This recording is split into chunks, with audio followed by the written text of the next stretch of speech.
We don't play the social game. We are social. Power 98.5. Hey everybody, this is Nick Mayhew, 3-time gold medalist and 3-time world record holder, and you're listening to Power 98.5. Hi, this is Dan Aykroyd. He's progressive. He's beautiful. He's thoughtful. He's intelligent. He's powerful. He's positive. He is Steven Cuoco on Power 98.5 satellite radio. Hi guys, I'm Sam Fricker. I'm an Australian Olympic diver, and you're listening to Power 98.5. You're listening to Power 98.5, powered by United Angels Dream, your number one resource for public relations, entertainment, and multimedia. Contact them today at unitedangelsdream.com. Empowering listeners from the US to the UK. Live on air with Steven Cuoco.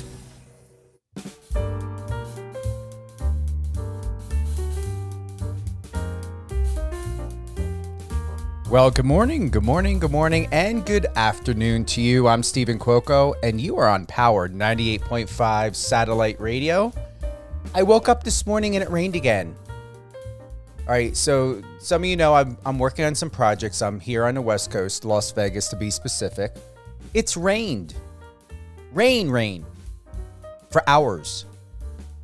5 days in less than a week. I don't know if that's part of global warming, what that is. In all the years I've been in Vegas, I lived in Vegas. I was here from 2015 to 2018. Never rained hours worth. And 5 times in less than a week. I'm thinking to myself, I just got done washing and waxing my vehicle yesterday. I still do it by hand. I'm not into those car washers. I will not take it through even a touchless. No. I love. It's actually therapeutic for me to hand wash my car and wax it and just do it all myself. I really enjoy it. I love it. But yeah, those negative ions, they boost you, right? They boost your mood. Well, I always get the greatest ideas in a shower, and it's true. I believe it's the ions that do it. That's what scientists and that's what they claim it to be, and I believe it. What a incredible week it has been. I know today's a holiday today. We had music artist Michael Brown. He's also a producer. He was with us on Saturday. Then we had country music artist Derek Skelton. We did a live music drop. Actually, no, that was on Saturday. Both Michael Brown and Derek Skelton were on Saturday.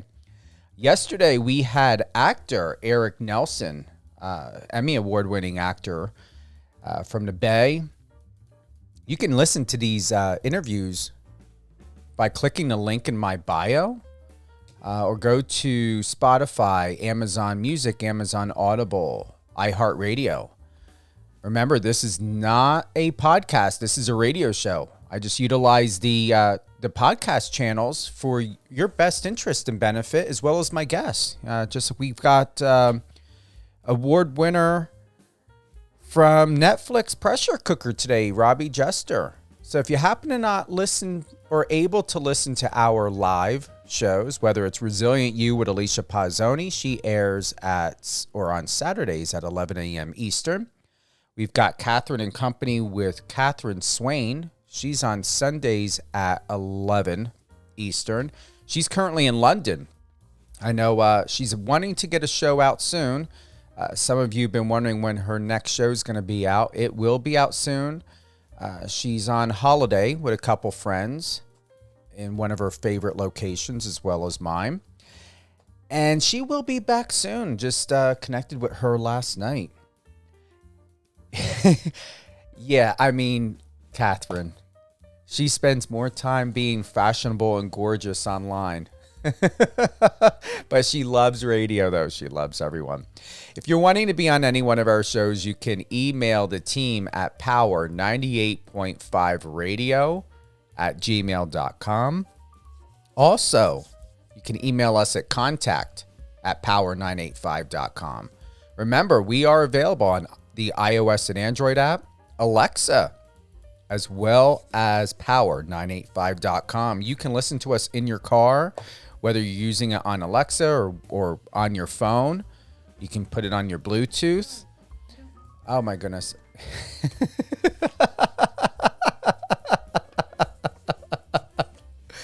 Yeah. Mike Pyle from HGTV. He's tomorrow, 11 a.m. Pacific. It's been a very, very, I want to say, I feel like I'm about to do a Brady Bunch moment or have a Brady Bunch moment here. It feels like a very groovy day.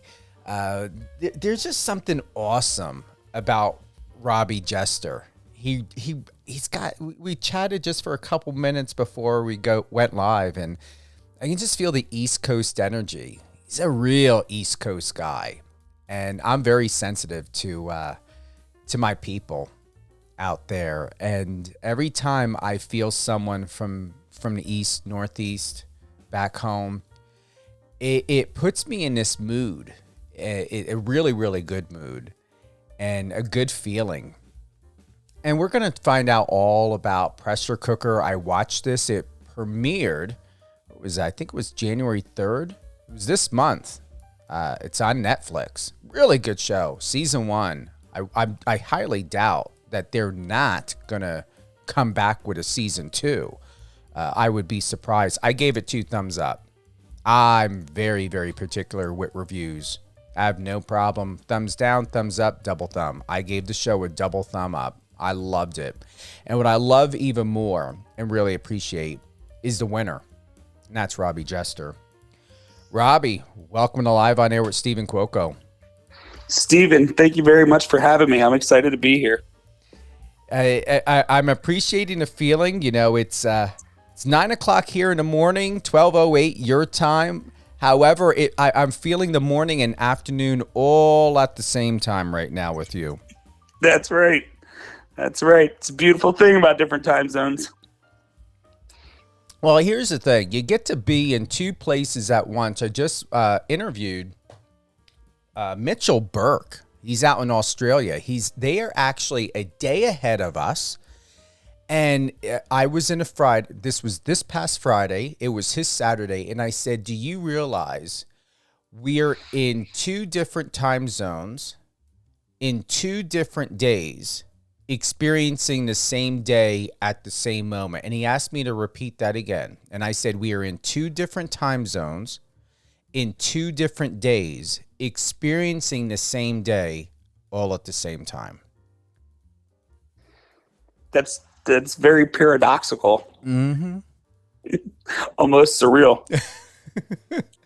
You and I were in the same day, just 2 different time zones, but in the same day. It goes back to, I don't know, that gift of being omnipresent. You know, you can be here and there and everywhere. Yeah, I mean, that's the beautiful thing about technology these days is you can do business or do social at any time of day with people all across the world. It's awesome. I want to say congratulations to you with Pressure Cooker. Very good show. I liked it. I liked it a lot. What is the show about and how did you get involved? Yeah, so the premise of Pressure Cooker is that it is like a mashup between Top Chef and Big Brother. So a high level cooking competition, but with a social element attached to it. So there were myself and 10 other competitors, and they found me on Instagram. That is how I became involved in the Pressure Cooker. I'm not surprised. And what really excited me is Chef Renee. And I've known and been connected with Chef Renee for several years now. Her and I haven't spoken some while. Looking forward to, I did reach out to her and did text her, but I did it once the show was over because I didn't want to connect until I got the full experience of the show. But they did a good job with the cast. I actually liked it. I like the combination. For what it's worth, you know, Instagram is the new IMDb of TV and film. And that's where casting directors and producers are going to first and foremost. You're a great pick. What was the experience like when they first reached out to you? Did you think this is a hoax? Were they being serious? Or did you off the bat be like, finally, somebody's paying attention and realizing what a great chef I am? I think you go through all of those emotions. So when they first reached out, I was like, well, this is a cool concept. But I've done TV in the past, and I've been reached out to before. So it's kind of, you take it all with a grain of salt until you actually move along in the process. For those that are tuning in, I'm going to head over right now. I'm going to be pulling up your Instagram. I had it up. Where are we here? For some reason, when I used to leave Instagram and backed out of it, it stayed where I last left off. I don't know what Instagram, Facebook is doing now. Now, when I back out of it, I've been hearing here some people are having glitch issues. It completely takes me out of the profile. So we have Robbie Jester here. You can head on over to his Instagram, ROBBI_JESTR. He's a private chef, pizza twirler, a dog dad, and the winner of Netflix Pressure Cooker. Actually, let me rephrase that question. What should we know about you, Robbie, that we did not have the opportunity to find out about you through the show? Yeah, I mean, for starters, I'm a restaurant brat. It's in my blood. I have been in the restaurant business since I was in diapers. My parents had a sports bar growing up. So I started kind of cleaning the floors and taking out the trash there. And then when my parents expanded to open a seafood restaurant when I was like 12, that's when I got started in the kitchen. And it's kind of, written itself since then. I've done multiple TV shows. I went to the Culinary Institute of America. I beat Bobby Flay. I also ran my butt through the grocery store for guys' grocery games. Did well on that as well. But I'm just, a regular dude from a really, really, really small town on the Eastern Shore in Maryland that loves food and loves the people that make food. And I just consider myself very grateful to have had this opportunity and all of the other ones. I'm just, these are 1 in a million opportunities, and I've had the opportunity to do it, 3 times now. So I just feel like a pretty blessed person.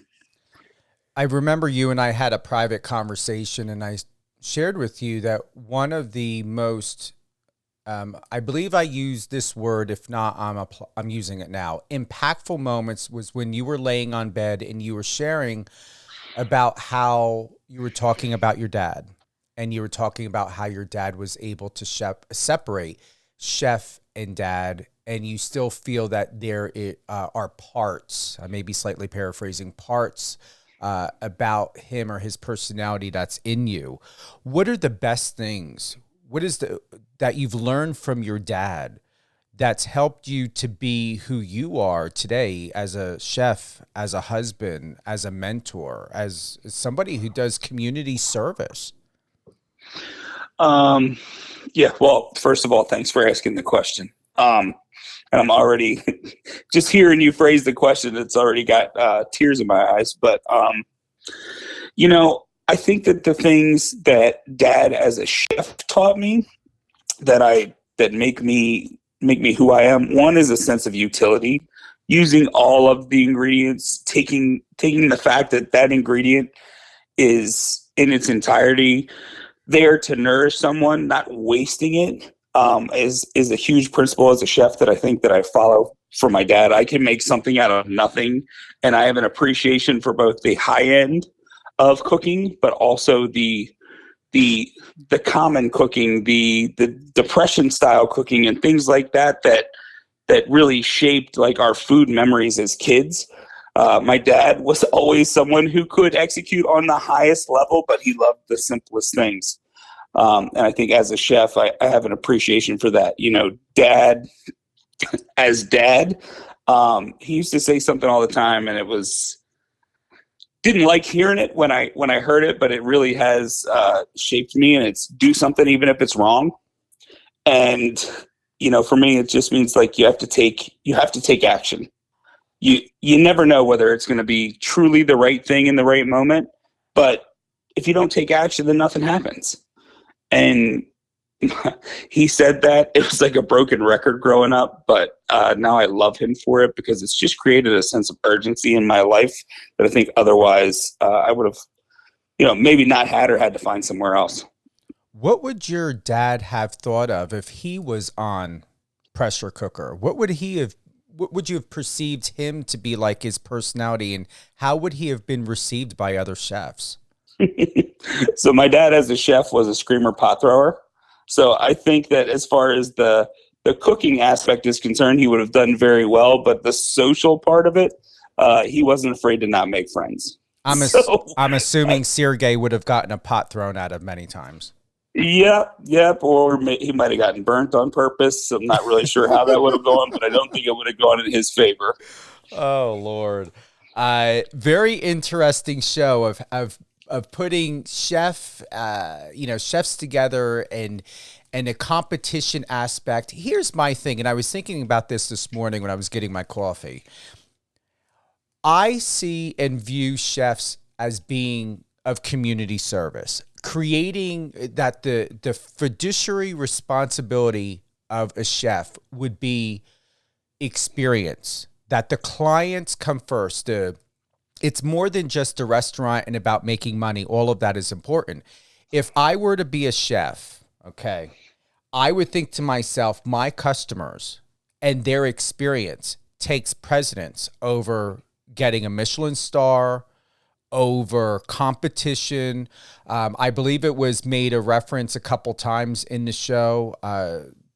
Don't recall who said it, if memory serves me correctly, but I remember it was said that, I believe it may have been Sergey, about how competitive being and cutthroat, I believe was the term that was used, of what your industry is like.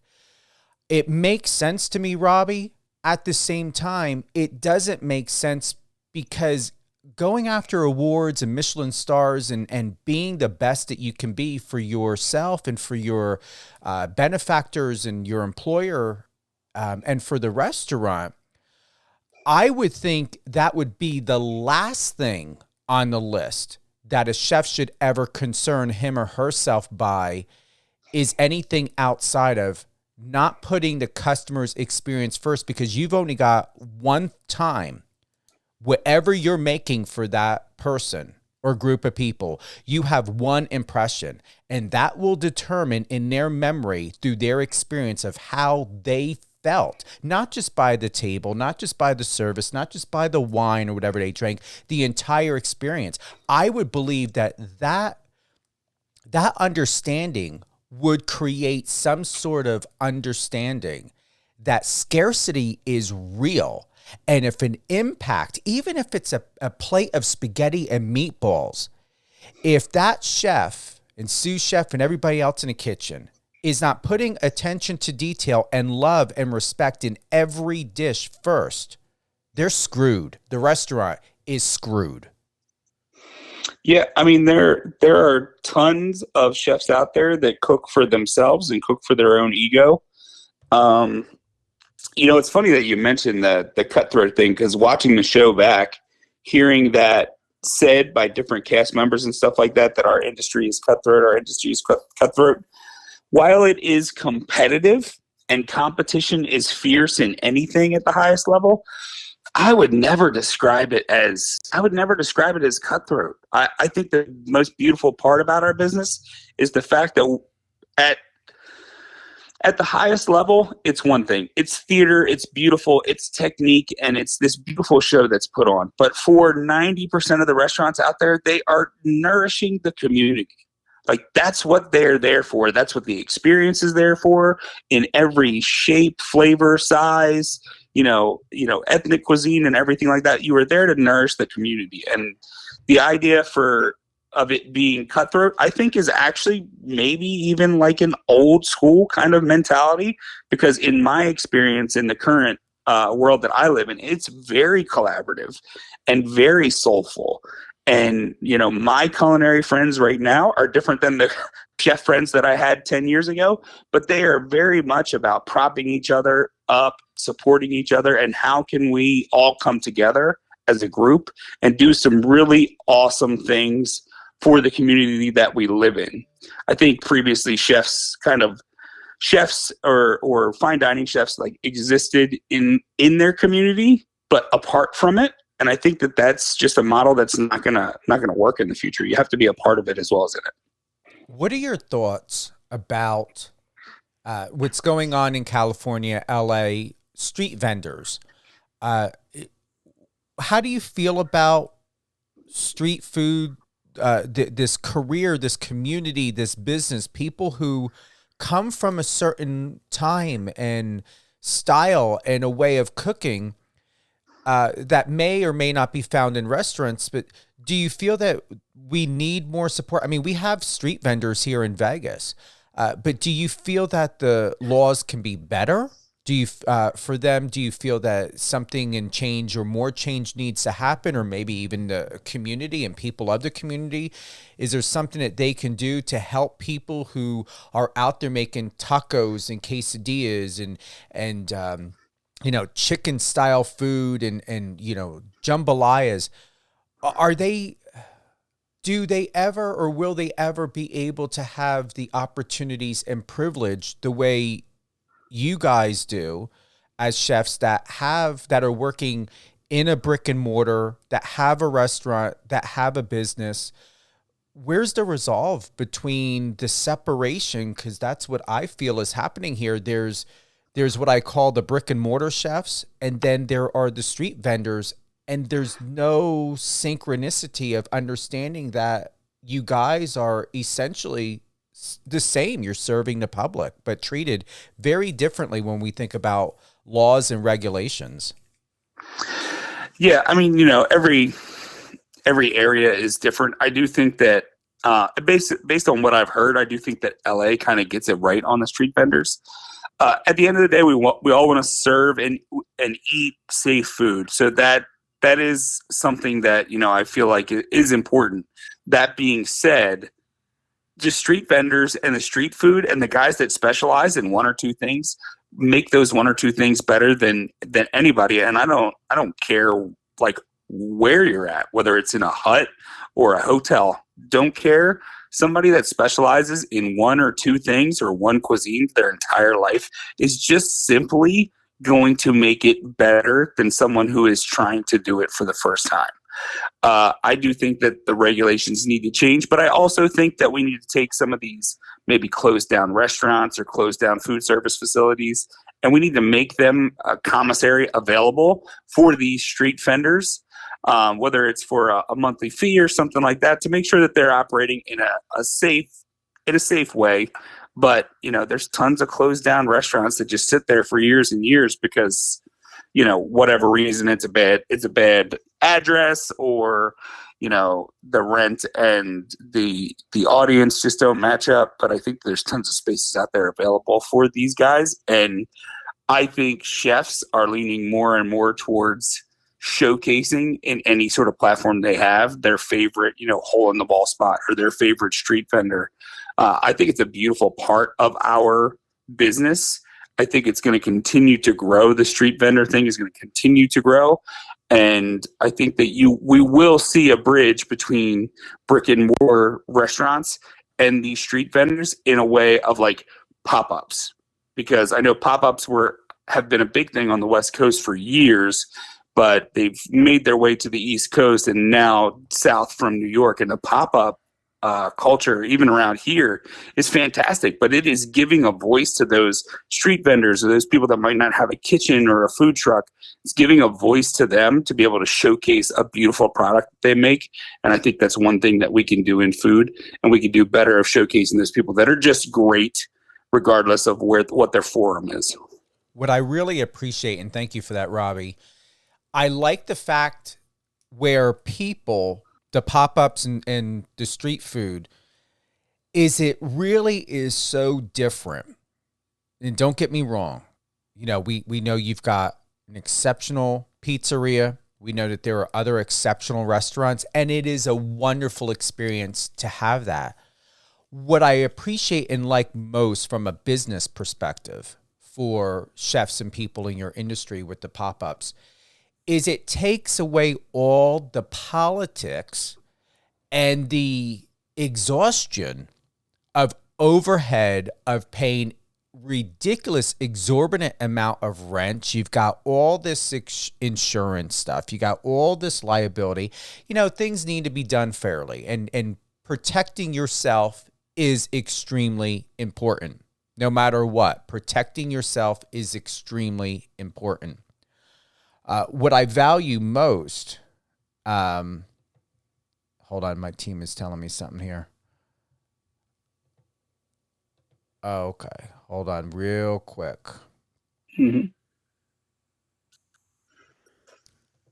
Where are we at here?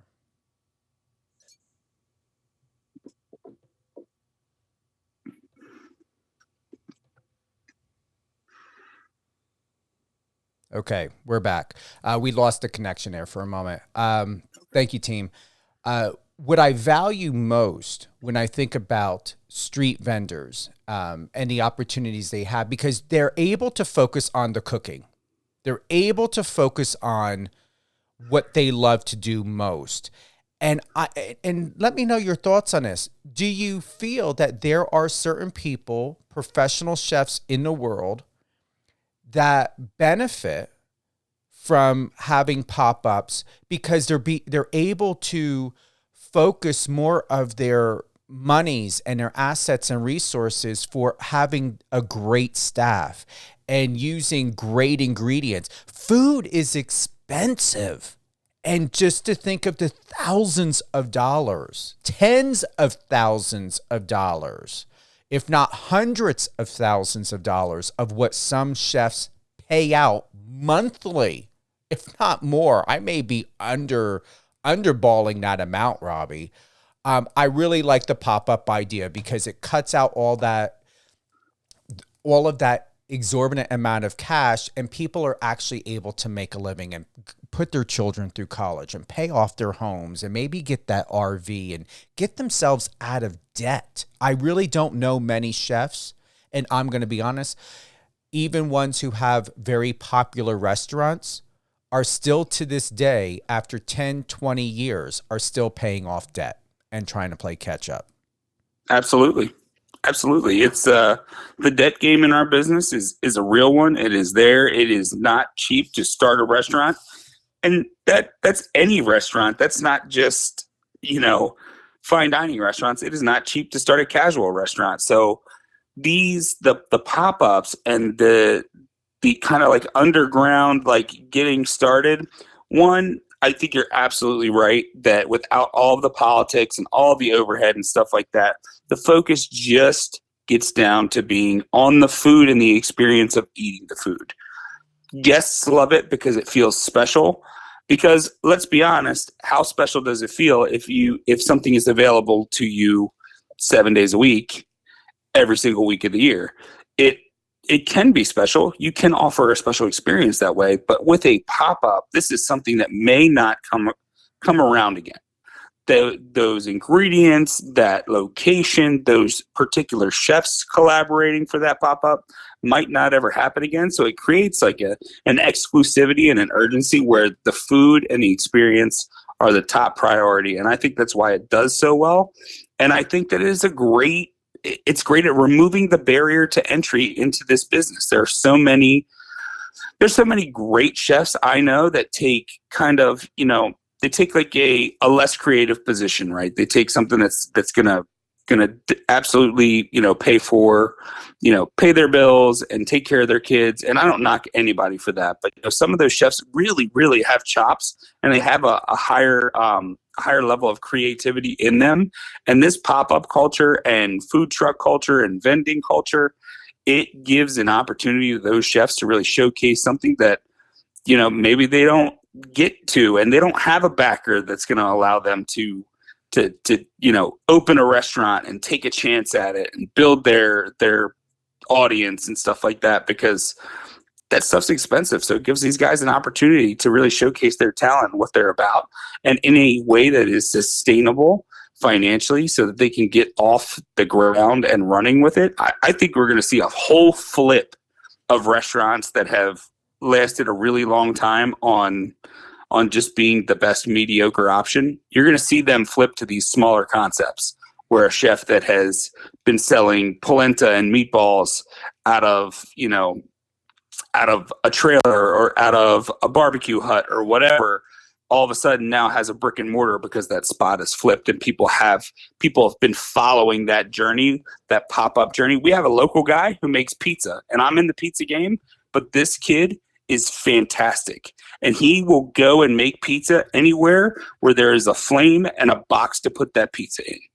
And he has built a following that is tremendous. His product is unbelievable. Like, he goes into bars that have struggled to have like food service in there, whether it's keeping people hired or for whatever reason. And he'll be like, hey, I'm going to come do a pizza pop-up every Thursday night. And the kid just kills it. And it's a great product. And he is literally funding his whole entire life and a potential brick and mortar pizza shop for himself by just doing pop-ups. See that? I tell you, I encourage it.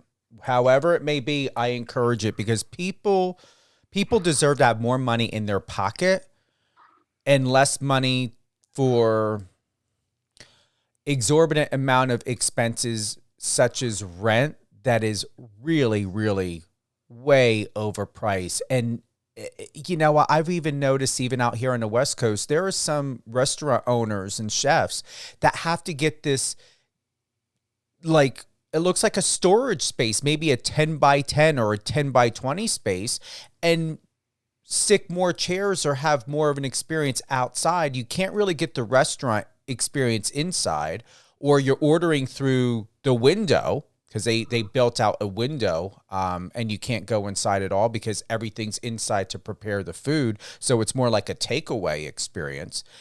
Do you think that that's reasonable, Robbie, to go that route? Or do you feel that table and chairs and congregation inside and outside and having that opportunity is in the restaurant's best interest? What's your take on it?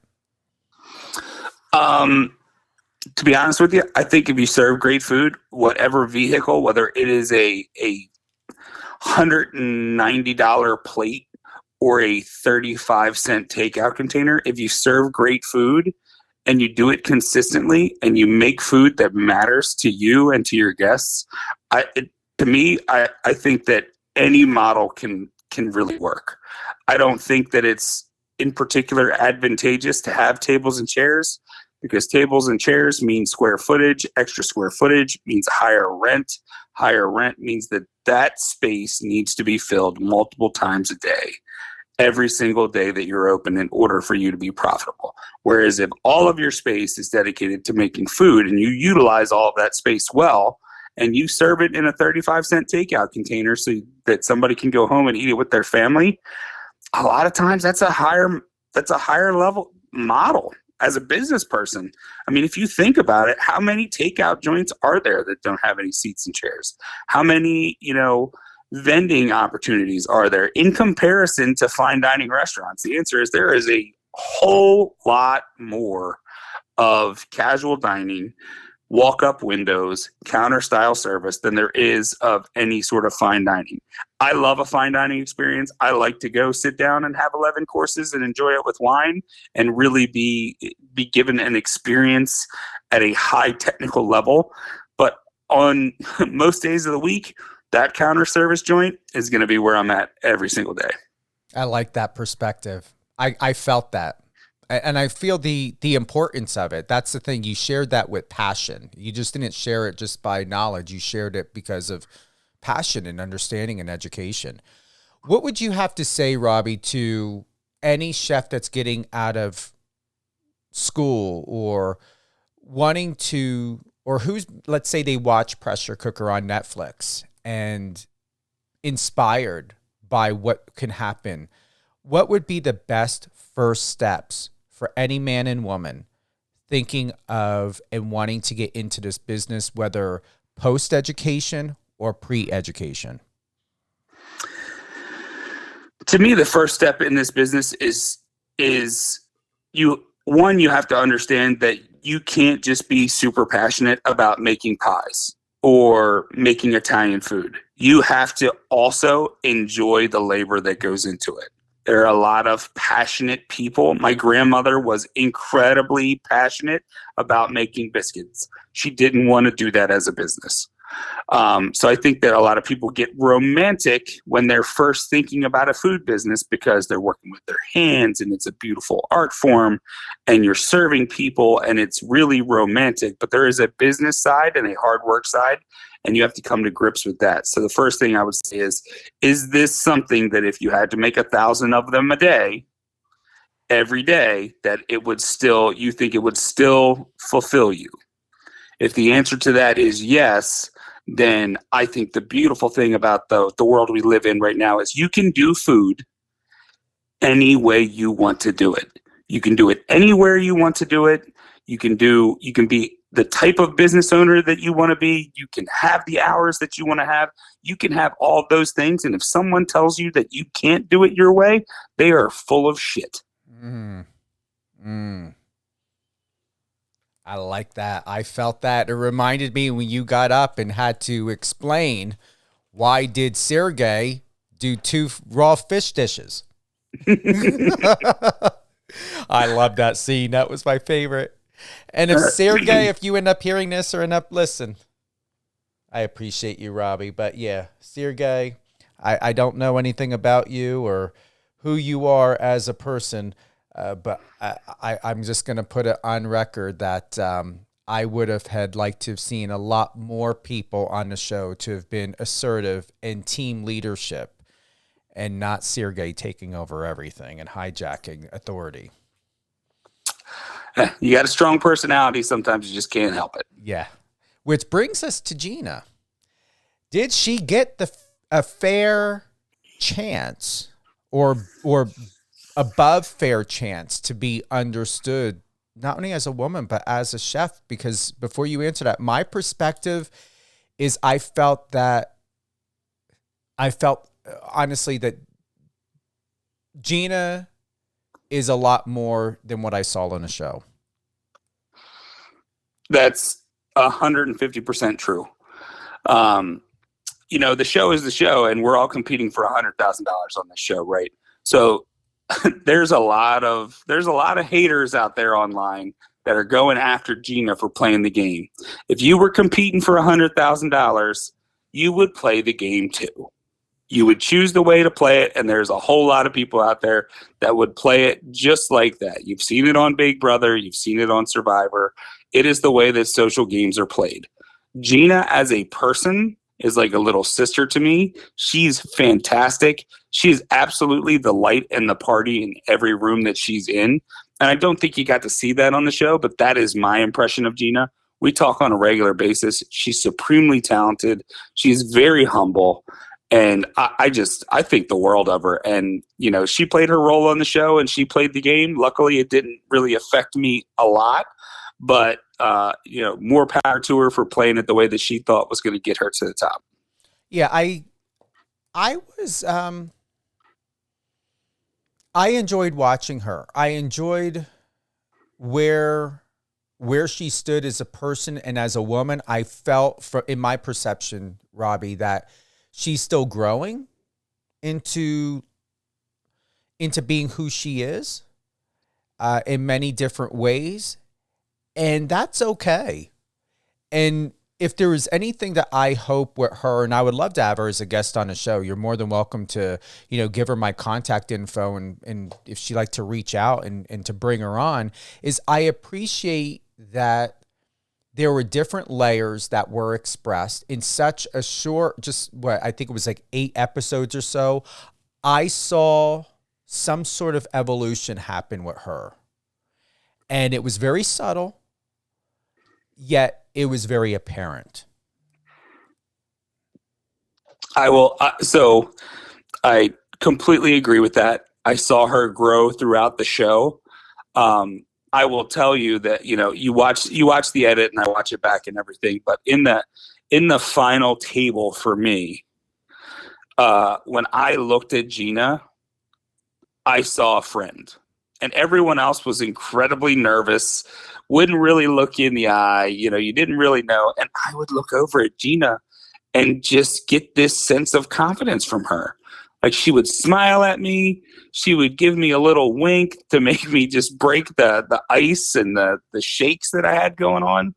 But she just she progressed. And I think that she just looked in the mirror and decided that she was going to try and milk that experience for everything that it was worth. And you saw that towards the end, where she really is developing. She really is sticking to her guns. This is the food that I like to serve. I'm excited to finally serve my food. But also a humility that came along that you saw later in the show, where she was like, I think it was maybe the dessert challenge or something. And she was like, this ain't the greatest, and it could be better this way. But you know what? This is the position I'm in, and I'm going to play the cards that I'm dealt.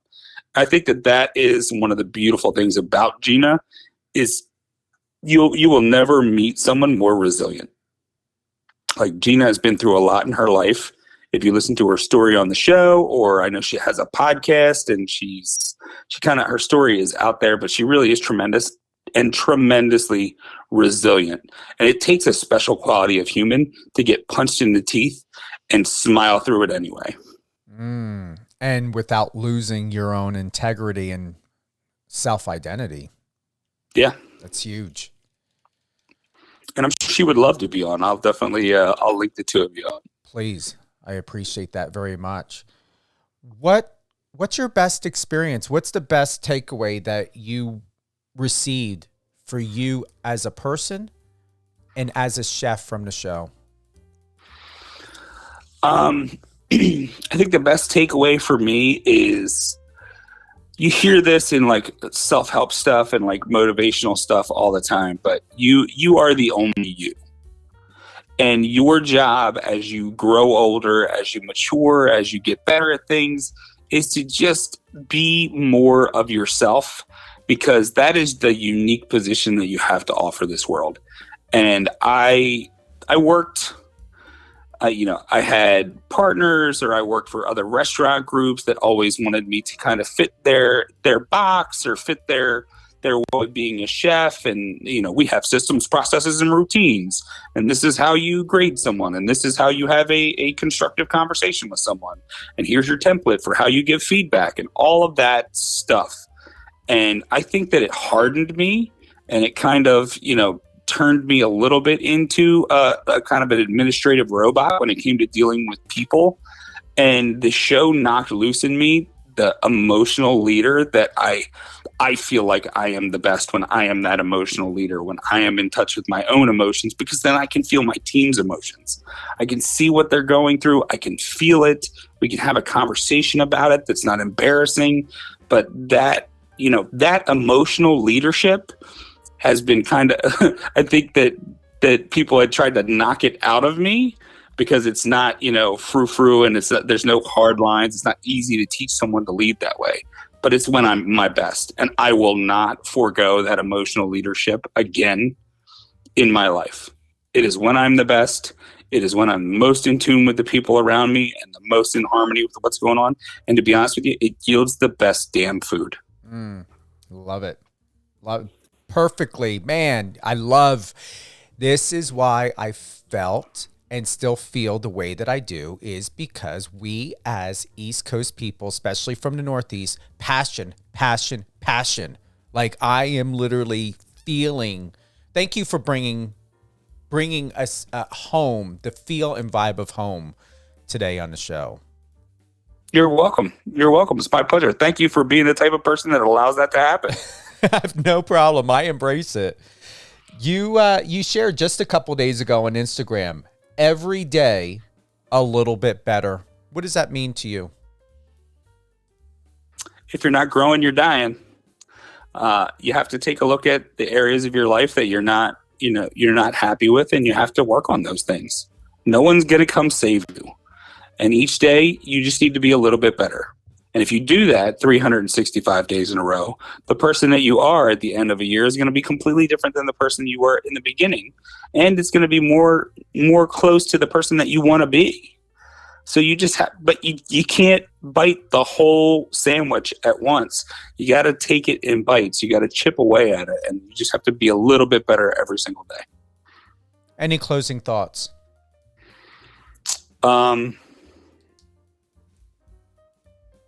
Just love the people that love you while you can love them. Repeat that again, please. Love the people that love you while you can love them. They're not going to be around forever, and just let them know that you love them and love them in the biggest, most powerful way that you can. I'm taking a pause as I'm wondering. Hold on. Okay, I was wondering, should I share this or not?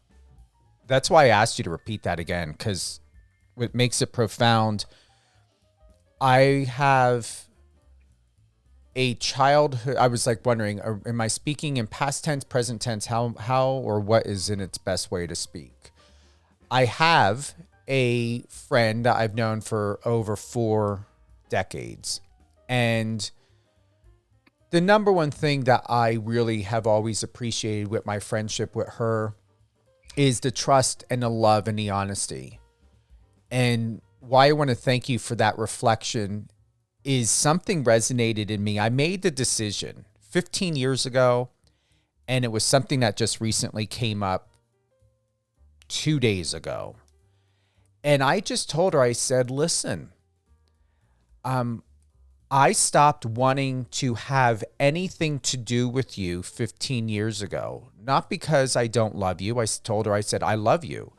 What I don't love and where I'm setting the boundaries is I understand that there are things that we as people are going to make of decisions in our life. And not everyone is going to be wanting to throw a Happy Meal party over it. And you do your best to be supportive and loving without enabling. And I just made it very clear to her 2 days ago and yesterday that I took ownership and said, my apologies. I am not here judging you, even though I know at times, and I take responsibility throughout the course of over 4 decades, that I know that my thoughts and how I feel and my viewpoint could be perceived as being judgmental. What I was expressing, as I told to her, Robbie, is that you have the right to make the decisions that you choose to make and want to make. And whether somebody is, whether it's physical death or spiritual death or however the transformation may be, I had expressed to her, as I did most recently, is I have every right to decide for myself of how your decisions affect or infect me emotionally and mentally. Because even though we want the best for our friends and family and our loved ones, sometimes the decisions may not feel and look loving. You got to decide. Even when you're at that dinner party or Christmas events, I'm going to tell you, Robbie, I have many years spent Thanksgiving and Christmas and the holidays by myself. Very, very comfortable and satisfied being by myself because I refuse to step into an environment and to say and to let people think, whether I've been absent all year long or there partially through the year, I am not going to accept walking into a party knowing that somebody is in an abusive relationship or marriage. I am not going to walk into a holiday event knowing that I'm going to be subjected to someone's addiction and the foul, volatile behavior that most likely will come from the drinking or whatever else it may be. So I really appreciate you for saying that. And I wanted to share that with you, that what you just told me, I felt it within my space and my chest and my solar plexus, that even though I had apologized for ever coming across judgmental.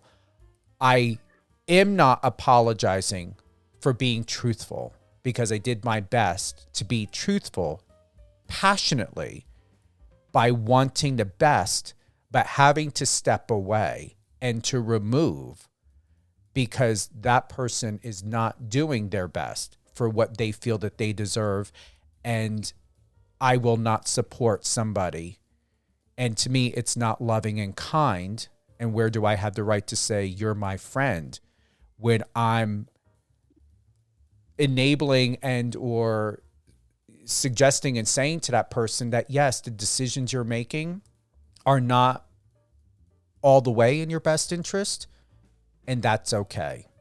I feel that I'm doing harm by even giving a slight little pinch of the indication of being, that's okay. I rather walk away and keep the retention of what we've built and have a clean slate, sever that cord, and let that person live the life that they feel is in their best interest, and knowing that I'm leaving that in love and with love for them to, that's their karma, that's their energy, that's up to them, but I'm not going to support it. The way that we show love to people, especially the people that we have challenging relationships with, is completely unique in every single situation. I love that you shared that, because sometimes the way that you show love is by walking away. Sometimes the way that you show love is by not being nice about things. And sometimes the way that you show love is by wrapping your arms around someone and giving them a kiss on the cheek. It just depends on the circumstance. It depends on the people and the relationships involved. And I think it's beautiful that you have the ability to express that that's how you love this person. And, you know, whatever they're going through, that you can't condone it. It is still your showing of love by doing what you're doing. And more people need to understand that. We all have a different human experience. We all have different feelings and emotions, and all of them are valid. And I thank you for that, Robbie. And I've reinforced that belief when I was like 4 or 5 years old. Even more is when I learned of that biblical story of the two mothers pulling and this baby, and the real mother let the baby go. And I sat down with my mom, and that story really was so powerful. Being adopted, having had been in foster care, it really resonated with me of when my biological mother let me go. And even though both of my moms are my real mom, they both were pulling, but they also both let go for me to learn what I was meant to learn in my life.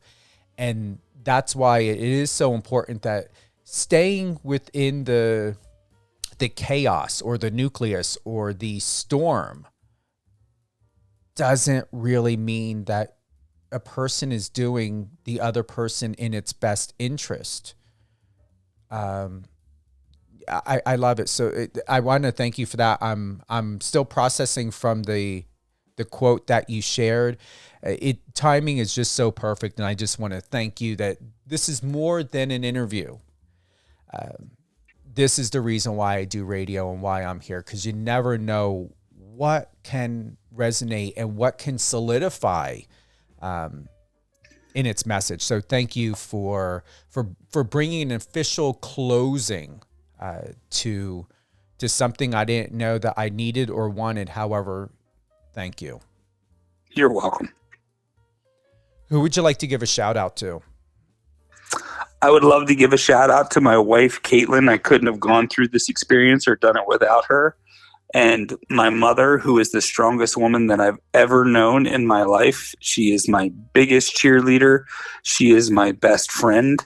And I just wish for people that they could have the type of relationship that we do. That's awesome. Is your mom still around? She's still here with us, right? She is, yes. And we play pool together 2 times a week. Enjoy those moments. Seriously. Continue to create those moments with your mom and play as often as possible. Even if your hands are like, no more, we need a break. Yeah, I'm very grateful for the experience. My father's no longer with us, and there's some things that I wish I had shared with him beforehand, but it gives me the perspective to really enjoy the relationship with my mother. There is something I learned decades ago from my counselor. It is called associating or associated writing. Write him a letter. Right, just when you're in that space, in that place, and that feeling and that mood. I'm not too sure how you feel about the power of prayer. You can write him a letter. I did it for my mom, and I think it'll help. It really is more than a podcast or a radio show. Very different. Anything that we should look forward to coming up this year? Any events? Anything happening at your restaurant? At my restaurant, we are just going to get really great at doing the things that we already do. We're going to focus on the quality of the experience for our guests, the quality of food. For me personally, you can book me as a private chef. If you're on the East Coast in Maryland, Delaware, PA, or New Jersey, you can book me as a private chef. I'm going to grow that business as well and look forward to some really awesome pop-up experiences in and on the East Coast and around the country. Thank you, Robbie, for being with us today. It's a great honor, and congratulations on a well-deserved, honored win on Pressure Cooker Season 1, airing now on Netflix. Thank you very much. I appreciate it, Steven. Hold the line real quick, Robbie. We're going to do a quick closeout, take less than a minute, just have a quick personal chat and just follow up if you don't mind. How's that? You're not too pressed for time? Awesome. Okay. Yep. Thank you again to everyone for joining us today, live on air with Steven Cuoco on Power 98.5 Satellite Radio. All great things, Robbie Jester. Please head on over to his Instagram at ROBBIE_JESTER. He's a private chef, pizza twirler, and dog dad, and the winner of Season 1 of Pressure Cooker, streaming now on Netflix. He's got a link tree there. You can go ahead and click that. Book him as a chef. Follow him. He's doing great with the Instagram stories. I'm loving it. And wow, I did not expect I don't expect anymore. I look forward to moments like this and opportunities like this as what I had today with Robbie. And thank you again, Robbie, for being that angelic angel and the message today with that quote. We're going to go ahead. This will be available today. We're going to upload it and send it to our distribution company. It will be available on Spotify, Amazon Music, Amazon Audible, and iHeartRadio, all places of where you can find a podcast. Remember, this is a radio show, and you always, we hope, to come home first here on Power 98.5 Satellite Radio, power985.com. We do re-air our live shows, so you can always head on over to power985.com or download the app, and you can check our schedule there for all our upcoming shows that aired live, and you can enjoy them. However, if you happen to not be available to listen when we are live and when we re-air these shows, that's the whole purpose and the great opportunity to have these shows on iHeartRadio, Spotify, Amazon Music, and Amazon Audible. You can listen to it anytime, and it gives you the opportunity where you can share it by text and email. So all great things, Robbie Jester, will be available today on those podcast channels. If you'd like to be on any of our shows, send us an email, power98.5radio@gmail.com or contact@power985.com. And I don't know many other radio stations that have this and do this, but when you go and use the iOS or Android app, or even when you're on a website, we do have that bottom icon in the right-hand corner. You can send us your thoughts, shout-outs, requests for music when we have any guests that are for my show. When I have a music artist that we are live, I am taking requests now So when we had Derek Skelton or Michael Brown, if there's a song you love when we have a music artist on that you would like to hear, or even to share any love and support, or how their music has helped you, please, by all means, click that bottom right-hand icon and send us that message. Tomorrow, we have HGTV's Mike Pyle, 11 a.m. Pacific. Many more coming up in the pipeline. Very, very excited. Looking forward to having Gina on the show, hopefully, and be able to get her perspective and to find out more about her, because she really is, as Robbie had stated, an exceptional woman. Another favorite from this season, Pressure Cooker, Season 1, Netflix. Have a great day, everyone.